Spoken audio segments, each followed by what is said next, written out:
ચાલો આજે એક એવી વાર્તા જોઈએ જે દેખાવમાં તો સાવ સાદી લાગે પણ એની અંદર એક બહુ જ શક્તિશાળી માળખું છુપાયેલું છે જેને હીરોની સફર કહેવાય છે અને આ એવી સફર છે જે આપણા બધાના જીવનમાં ક્યારેક ને ક્યારેક તો આવે જ છે તો ચાલો આ વાર્તાના ઊંડાણમાં ઉતરીએ અને સમજીએ કે એ આપણને શું શીખવી જાય છે। વાર્તાની શરૂઆત જ એક એવા સવાલથી થાય છે જે સીધો આપણા દિલને સ્પર્શે છે। સત્તુનો આ સવાલ, એની નિરાશા એ આપણને તરત જ એની પરિસ્થિતિ સાથે જોડી દે છે। આ માત્ર એક કાલ્પનિક વાર્તા નથી પણ એક વાસ્તવિક સમસ્યાની શરૂઆત છે। દરેક મોટી વાર્તાની શરૂઆત એક સામાન્ય દુનિયાથી થાય છે, એક એવી જગ્યા જ્યાં હીરો રોજિંદા કંટાળાજનક જીવન જીવતો હોય છે। સત્તુ માટે એની દુનિયા ગરીબી અને લાચારીથી ભરેલી છે અને અહીંથી જ એની સાહસની સફર માટેનું આમંત્રણ એટલે કે એનું આહ્વાન શરૂ થાય છે।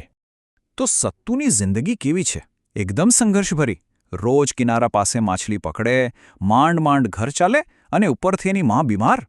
એની પાસે બે રસ્તા છે, કાં તો આ જ રીતે જીવતો રહે અથવા તો એક મોટું જોખમ ઉઠાવે, નદીના ખતરનાક મધ્યભાગમાં જઈને મોટી માછલી પકડવાનું જોખમ, જે કદાચ એની માને બચાવી શકે।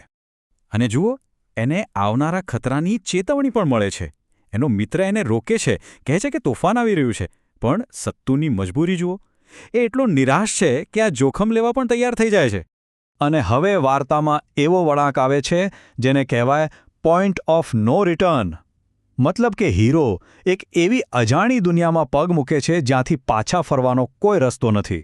અને થયું પણ એવું જ। સત્તુ જેવો નદીની વચ્ચે પહોંચે છે, અચાનક એક ભયંકર તોફાન ત્રાટકે છે। આ એક ક્ષણ છે જ્યાંથી એનું જીવન હંમેશા માટે બદલાઈ જવાનું છે। વાર્તામાં તણાવ એકદમ વધી જાય છે। તોફાન એટલું જોરદાર હતું કે એની નાનકડી હોડી ઊંધી વળી જાય છે। બસ અહીંયા એની જૂની દુનિયા સાથેનો સંપર્ક તૂટી ગયો। હવે પાછા ફરવાનો કોઈ જ રસ્તો નથી। અને પછી એ દૃશ્ય આવે છે જે આપણે ઘણી વાર્તાઓમાં જોયું છે। જીવ બચાવવા માટે એક લાકડાના ટુકડાને પકડીને એ એક અજાણ્યા ટાપુ પર પહોંચી જાય છે। આ છે એની નવી દુનિયા, એકદમ ભયાનક અને અજાણી। પણ આ ટાપુ કોઈ સામાન્ય જગ્યા નથી। જેવી રાત પડે છે એ જુએ છે કે આકાશમાંથી ભયાનક રાક્ષસી જીવો સીધા ટાપુ તરફ આવી રહ્યા છે। હવે વાર્તાનો અસલી ખતરો સામે આવે છે અને એ રાક્ષસોના શબ્દો સાંભળો, માણસની ગંધ આવે છે। આનાથી એક વાત સાફ થઈ જાય છે, સત્તુ અહીં મહેમાન નહીં પણ શિકાર છે। હવે જીવવા માટેની લડાઈ શરૂ થાય છે।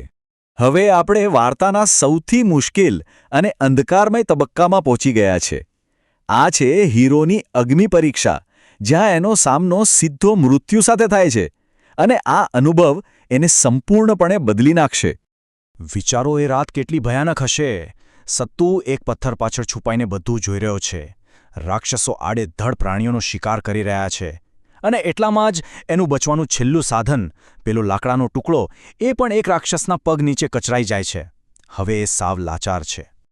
તો હવે હોડી ગઈ, બચવાનો સહારો પણ તૂટી ગયો, બધી આશાઓ ખતમ। હવે સત્તુનું શું થશે? શું આ એનો અંત છે?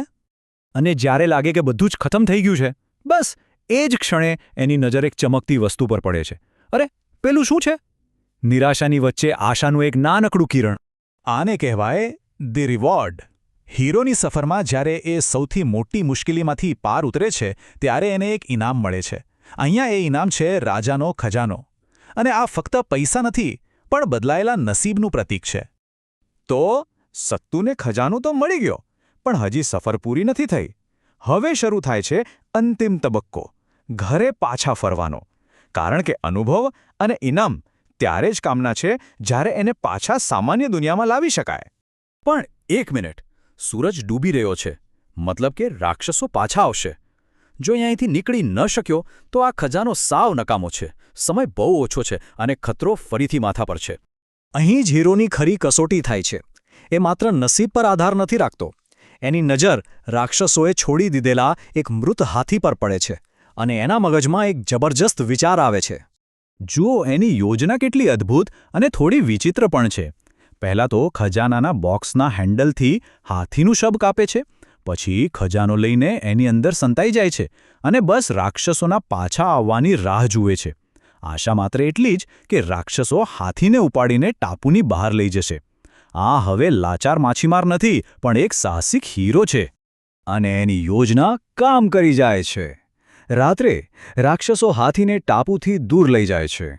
સવાર પડતાં જ સત્તુ એક ગામ પાસે શબમાંથી બહાર કૂદી પડે છે. ત્યાંથી રસ્તો પૂછીને એક ગાડી પકડે છે અને બપોર સુધીમાં તો એ એની મા પાસે પોતાના ઘરે પહોંચી જાય છે. વાર્તા અહીં એક ભાવનાત્મક પરાકાષ્ઠા પર પહોંચે છે. ઘરે પહોંચીને એ જે પહેલું વાક્ય બોલે છે એમાં આખી સફરનો સાર આવી જાય છે. આ આપણા સૌભાગ્યનું બોક્સ છે માં. તેની સફર સફળ થઈ.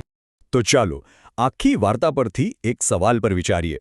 જ્યારે જીવનમાં અશક્ય જેવી પરિસ્થિતિ આવે ત્યારે શું નસીબ કોઈને હીરો બનાવે છે કે પછી હિંમત?